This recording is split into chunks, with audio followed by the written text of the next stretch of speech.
नमस्कार दोस्तों, आज हम बात करेंगे इलेक्ट्रिक व्हीकल्स यानी ईवी में इस्तेमाल होने वाले अलग अलग तरह के मोटर्स के बारे में। ये मोटर्स ईवी की जान होती हैं, लेकिन क्या आप जानते हैं कि ये कितने प्रकार की होती हैं? अगर आप ईवी खरीदने की सोच रहे हैं या सिर्फ टेक्नोलॉजी को समझना चाहते हैं तो ये वीडियो आपके लिए है। हम बिल्कुल आसान भाषा में समझाएंगे कि कौन सी मोटर कैसे काम करती है और आपके लिए कौन सी बेहतर है। आज के दौर में ईवी की लोकप्रियता तेजी से बढ़ रही है।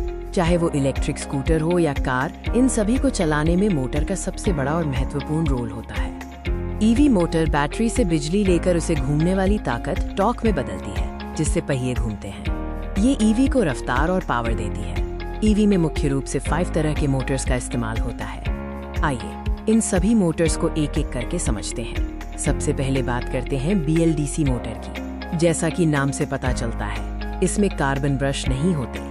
इसकी संरचना काफी सरल होती है, जिसमें परमानेंट मैग्नेट रोटर पर लगे होते हैं। ये मोटर आमतौर पर इलेक्ट्रिक स्कूटर और कम स्पीड वाले 2 व्हीलर्स में इस्तेमाल होती है। इसके फायदे हैं इसकी कम लागत और कम मेंटेनेंस, लेकिन इसकी पावर थोड़ी कम होती है। अगली मोटर है PMSM यानी परमानेंट मैग्नेट सिंक्रोनस मोटर। ये आजकल की प्रीमियम और हाई परफॉर्मेंस ईवी कारों में सबसे ज्यादा इस्तेमाल होती है। PMSM मोटर में रोटर पर शक्तिशाली परमानेंट मैग्नेट लगे होते हैं।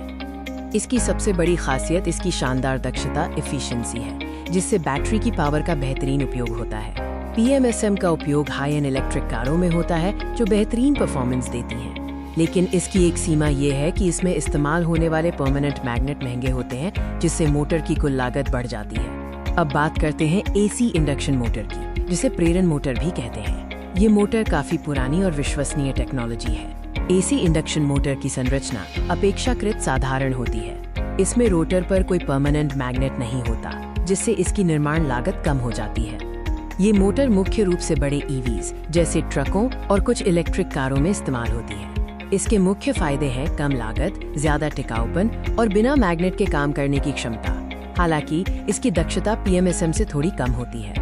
AC इंडक्शन के बाद अब हम 2 और महत्वपूर्ण मोटर्स पर एक नजर डालते हैं, SRM और hub motor. Switched reluctance motor या SRM अपनी अनोखी संरचना के लिए जानी जाती है। इसमें न तो रोटर पे मैग्नेट होते हैं और न ही रोटर पे वाइंडिंग। इसकी संरचना बेहद सरल और मजबूत होती है। अब बात करते हैं हब मोटर की। ये मोटर सीधे पहिए के अंदर फिट होती है। 2 व्हीलर्स, खासकर इलेक्ट्रिक स्कूटर और साइकिल में ये काफी लोकप्रिय है, क्योंकि ये जगह बचाती है और पावर सीधे पहिए को देती है। हमने 5 प्रमुख मोटर्स के बारे में जान लिया।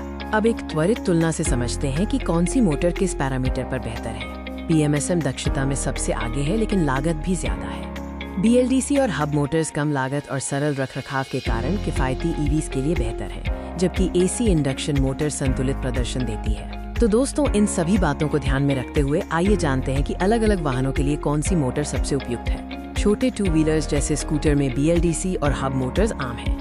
वहीं इलेक्ट्रिक कारों में PMSM और AC इंडक्शन मोटर्स का ज्यादा इस्तेमाल होता है, क्योंकि इन्हें हाई पावर और बेहतर कंट्रोल की जरूरत होती है। याद रखें, हर मोटर का चयन वाहन के प्रकार, लागत, प्रदर्शन और दक्षता की आवश्यकताओं पर निर्भर करता है। सही मोटर EV की रेंज और परफॉर्मेंस दोनों को बेहतर बनाती है। धन्यवाद।